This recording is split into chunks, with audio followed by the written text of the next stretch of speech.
कविवर सेनापति की जीवनी के संबंध में अधिक सामग्री नहीं मिलती। जो कुछ भी सूचना ज्ञात है वह इनकी रचना के आधार पर ही है। सेनापति ने अपने ग्रंथ कवित्त रत्नाकर में अपना परिचय दिया है, जो इस प्रकार है।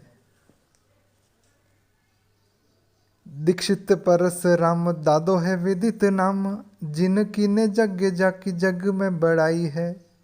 गंगाधर पिता गंगाधर के समान जाको, गंगा तीर बसती अनूप जिन पाई है। महाजानी मनी विद्या दान हूँ को चिंता मनी, हीरा मणि दीक्षित ते पाई पंडिताई है। सेनापति सोई सीतापति के प्रसाद जाकी, सब कवि कान दे सुनत कविताई है। इस छंद से स्पष्ट होता है कि इनके पितामह का नाम परशुराम दीक्षित था तथा इनके पिता गंगाधर दीक्षित गंगा के किनारे अनूप बस्ती में रहते थे। अनूप का अर्थ गंगा के किनारे स्थित प्रसिद्ध नगर अनूप शहर भी हो सकता है, जो उत्तर प्रदेश के बुलंदशहर जिले में स्थित है। यद्यपि निश्चित रूप से यह नहीं कहा जा सकता, पर जब तक अन्य प्रमाण न मिलें तब तक उन्हें अनूप शहर का निवासी मानने में कोई हानि नहीं है। कुछ लेखक सेनापति को संस्कृत के प्रसिद्ध विद्वान भट्ट नागेश दीक्षित से अभिन्न सिद्ध करते हैं। उनका भी यही कथन है कि भट्ट नागेश दीक्षित उसी समय के थे और वे भी गंगा के तट पर ही निवास करते थे।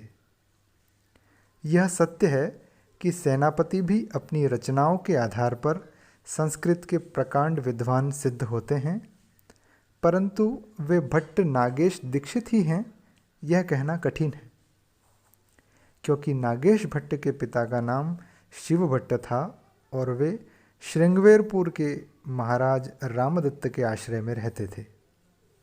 वे प्रसिद्ध वैयाकरण थे और अधिकतर काशी में ही रहे। वे महाराष्ट्री ब्राह्मण थे और उन्होंने अनेक ग्रंथों की टीका की। नागेश भट्ट के गुरु हरि दीक्षित थे, परंतु नागेश भट्ट की किसी हिंदी रचना का पता नहीं लगता और न नागेश भट्ट के सेनापति उपनाम के संबंध में ही कोई सूचना प्राप्त होती है। परंतु दोनों में कुछ साम्य ऐसा है जो इस अनुमान को पुष्ट करता है कि दोनों एक हो सकते हैं। सेनापति के पिता का नाम गंगाधर था, जो शिव का ही दूसरा नाम हो सकता है, और शिव भट्ट नागेश जी के पिता थे। इसी प्रकार सेनापति के गुरु हीरामणि दीक्षित थे, जबकि नागेश भट्ट के गुरु हरि दीक्षित थे। हरि और हीरा में ध्वन्यात्मक साम्य है। इसके अतिरिक्त सेनापति की प्रसिद्धि सीतापति के प्रसाद से हुई। नागेश जी भी महाराज राम के आश्रित थे तथा दोनों ही गंगा के किनारे रहने वाले थे। अनुमान के लिए थोड़ा आधार यद्यपि इन बातों से मिल जाता है, परंतु निश्चित रूप से प्रमाण के साथ यह कहना कठिन है कि सेनापति और नागेश भट्ट एक ही हैं। सेनापति के संबंध में और कोई सूचना प्राप्त नहीं होती। अभी तक इनकी एक ही कृति कवित्त रत्नाकर प्राप्त हुई है। कुछ इतिहासकारों ने इनकी दूसरी कृति काव्य कल्पद्रुम भी मानी है, पर वह उपलब्ध नहीं है। कुछ लोग काव्य कल्पद्रुम और कवित्त रत्नाकर को एक ही ग्रंथ मानते हैं। कवित्त रत्नाकर में 5 तरंगें और 394 छंद हैं। इसके अंतर्गत सेनापति ने श्लेष अलंकार, श्रृंगार, षड ऋतु, रामायण और राम रसायन का वर्णन किया है। प्रथम 3 तरंगों से स्पष्ट होता है कि इनका प्रणयन रीति परंपरा का ध्यान रखकर किया गया है। छंदों की मूल चेतना रीतिकालीन है, इसीलिए इन्हें रीतिबद्ध मानने में कोई आपत्ति नहीं हो सकती। सेनापति का प्रिय अलंकार श्लेष है, इसीलिए इन्होंने पूरी की पूरी तरंग श्लेष अलंकार का चमत्कार दिखाने के लिए रची है। इनके ये श्लेष बड़े ही रोचक हैं। श्लेष की योजना में इनकी समता करने वाला केशव को छोड़कर अन्य कोई कवि नहीं है। सभंग पद श्लेष और अभंग पद श्लेष दोनों का चमत्कार इसमें मिलता है।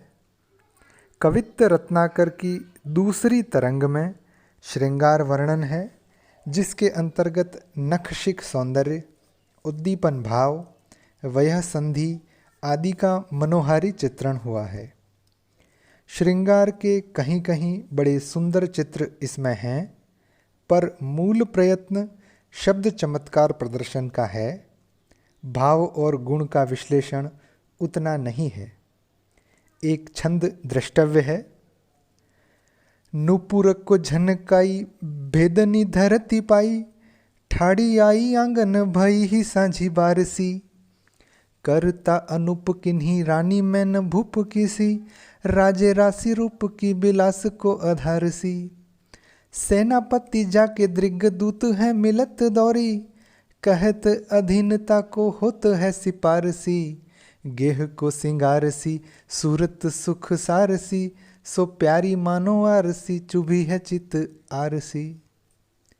सेनापति की अप्रतिम सफलता उनके उत्कृष्ट ऋतु वर्णन में है, जिसमें यद्यपि शब्द और अर्थ का चमत्कार भरा पड़ा है, परंतु वर्णित ऋतु का सहज और यथार्थ स्वरूप उनके छंदों में बड़ा खरा उतरता है।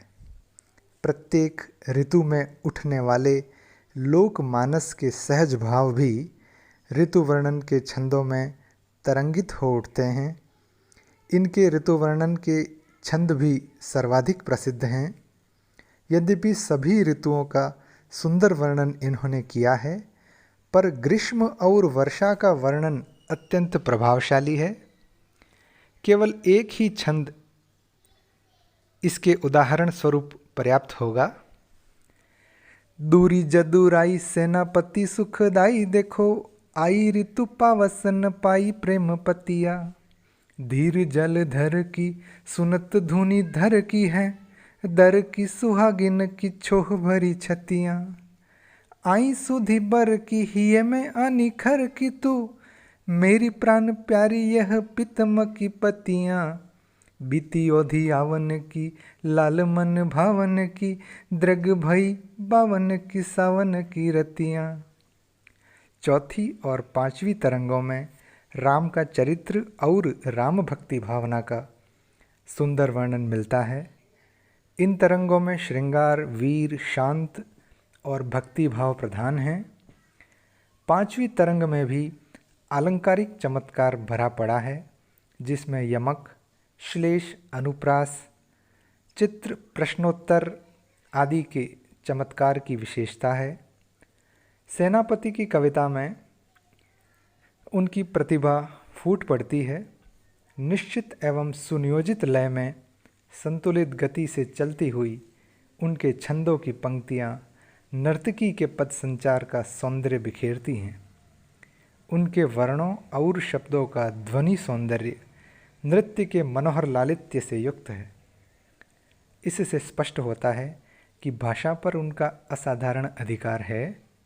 शब्द चमत्कार के साथ साथ उनकी कविता में उक्ति वैचित्र्य भी है, जो उनकी प्रतिभा और सूझ का परिचायक है। इन सब विशेषताओं से युक्त सेनापति की कविता एक अपना परिमार्जित और विलक्षण व्यक्तित्व प्राप्त किए हुए है और उसे अन्य कवियों की रचनाओं के बीच सहज ही पहचाना जा सकता है। सेनापति का रचना काल 1650 ईस्वी के आसपास है, जैसा कि कवित्त रत्नाकर की पांचवी तरंग के इस दोहे में देखा जा सकता है। संवत 17 से 6 में सेई सेयापति पाई, सेनापति कविता सजी, सज्जन सजो सहाई। इस प्रकार सेनापति रीतिकाल के एक महत्वपूर्ण कवि सिद्ध होते हैं। धन्यवाद।